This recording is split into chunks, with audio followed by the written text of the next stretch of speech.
To those in uniform serving now and those who have served in the past, we honor you today and every day.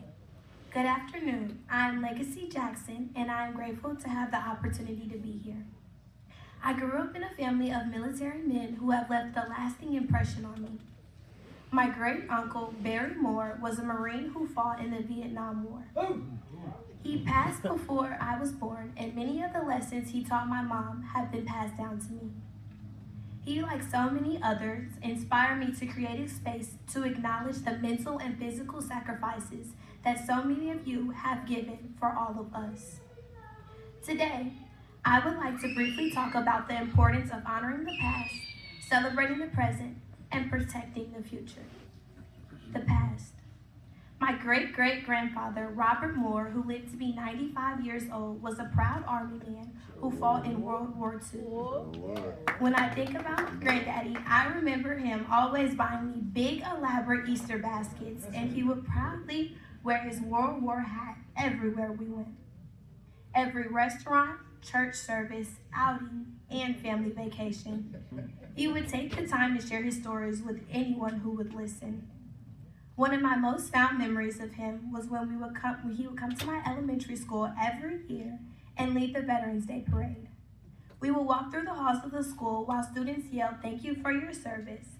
At that time, I'm not sure we really understood what this meant, but it is important for these types of traditions to continue so that young people can be connected with the service women and men who willingly risk their lives for us. The present. My god brother, Lance Corporal Casey Townser, is a United States Marine who is currently deployed. The night before he went to boot camp, we took him to his favorite restaurant for dinner and got him all the snacks he wanted. I cried when we dropped him off because I didn't really know what was going to happen next or when I was going to see him again. He left us a silly teenage boy who would occasionally wear his pants sagging and who my mom will always remind to make eye contact and stop slouching. That February, my mom and I traveled to San Diego to participate in his boot camp graduation. That was my first time on a military base, and I experienced so many emotions at the same time. I was nervous, excited, and proud. As I looked at the thousands of the graduates who marched with precision and pride, I searched for Casey. In the crowd, when I found him, I could tell right away he was a different man. At the end of his basic training, our family decided that I would be the one who got to tap him out. This was the concluding portion of the ceremony, which signaled that he had completed this portion of his journey. My first thought was to tease him and to make him wait, but I was not successful with this because as soon as I could give him a hug, I wanted to. I did not hesitate. We hugged and cried and thanked God. I would cherish that feeling forever. Please keep Casey and all of our other deployed soldiers in your daily prayers. Lastly, the future. I would like to acknowledge my family members who are here with me today. My mother, Dr. Kenidra Oganaki, my father, Ralph Jackson, my grandma, Marquita Norman, and my stepfather, Sean Smith. Yes, sir. Diddy, can you please stand? Stand up. Get up, y'all. I would like to dedicate this scholarship to you. Sean Israel Smith proudly served in the U.S. Navy from 1990 to 1994 as an aviation electrician. At only 19 years old, he was part of Desert Shield, Desert Storm aboard the U.S. John Kennedy. I'm sure he is surprised because he had no idea that I was going to do this.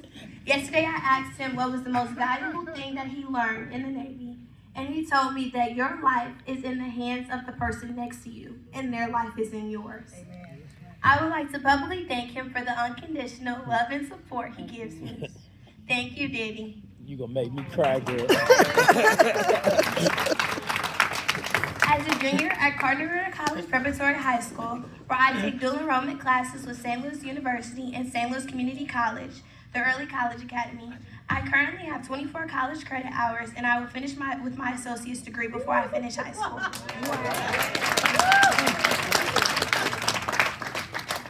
I would like to take this time to thank Dr. Nash and Nash Associates for your vision to provide an opportunity such as this.